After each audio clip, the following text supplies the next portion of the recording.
As About Space Today begins the new year, we want to welcome our many new listeners, and we want to let you know that About Space Today is heard each Tuesday and Friday and begins airing at 12 a.m. Eastern Time, 5 a.m. Greenwich Mean Time, and it's never too early to listen to About Space Today.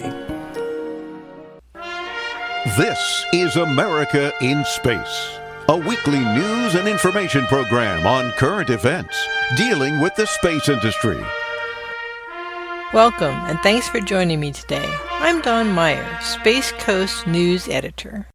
I have spoken about the purposeful passengers that flew aboard the Artemis 1 flight to the moon in November.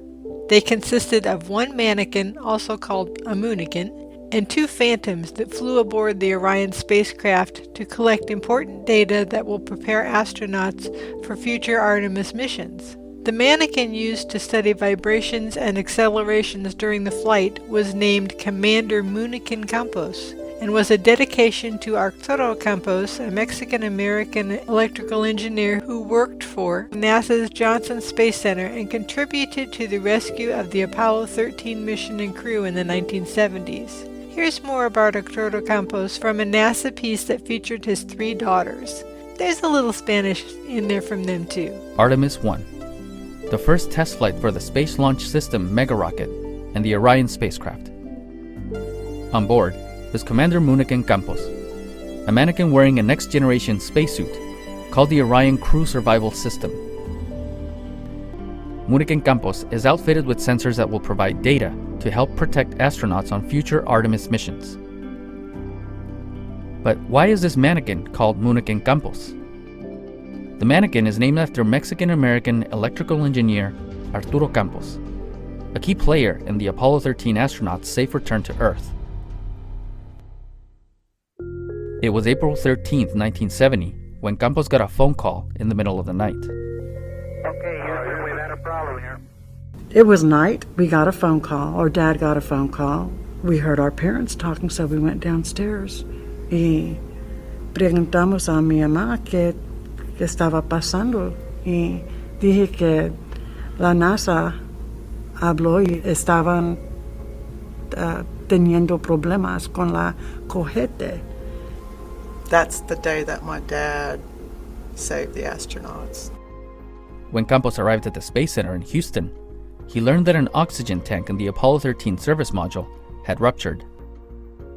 The service module's normal supply of electricity, light, and water had been lost, leaving astronauts Jim Lovell, Jack Swigert, and Fred Hayes stuck in a damaged spacecraft about 200,000 miles away from Earth. The main challenge was to find a way to divert enough power from the lunar module to the command and service module's equipment system so that the astronauts could safely return to Earth.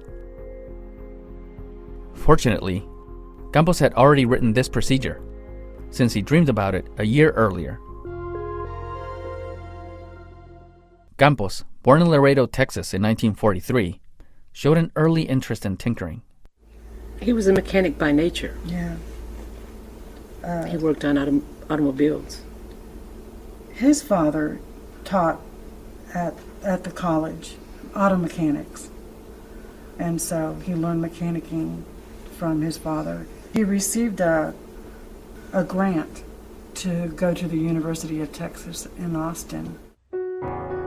Eventually, Campos graduated from the University of Texas in electrical engineering and began working for NASA in the early 1960s, becoming one of the people in charge of the electrical systems in the Apollo program.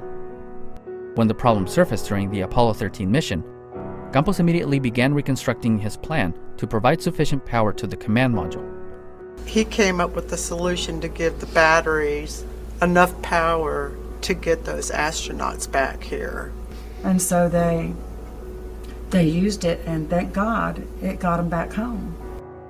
Campos and other members of the Apollo 13 mission received the Presidential Medal of Freedom in 1970. This means a whole lot. The President of the United States signed it. Not a lot of civilians got it, and my dad did. And we couldn't be any prouder of Dad. We could not be any prouder of my father.